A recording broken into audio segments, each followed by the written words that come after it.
I was amazed by just how much a sheep knows its shepherd. Gary Burge, one of our favorite professors who teaches in Chicago, describes one of the most remarkable stories that I've ever heard relating to this topic.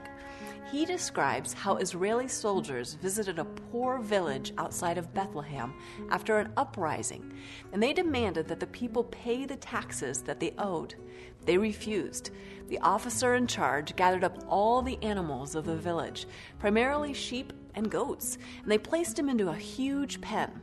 Now, a poor woman approached the officer in charge and begged him to release her animals.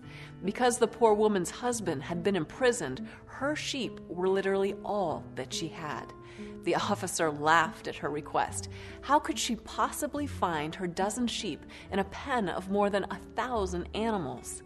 The woman challenged the officer. If she could find her animals, could she keep them? Intrigued, the soldier agreed. The woman then invited her 10-year-old son to stand before the pen. He pulled out a flute and he began to play a simple tune.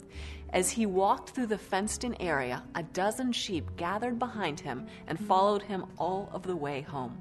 The soldier and the officers were impressed. They broke into applause, shut the gate, and then announced that no one else could use the trick to get their sheep back. Why did the sheep follow the boy?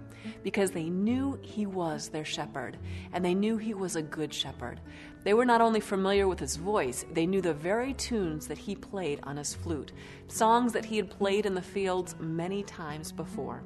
That portrait of a sheep knowing its shepherd so well gives me hope that I too can know God intimately.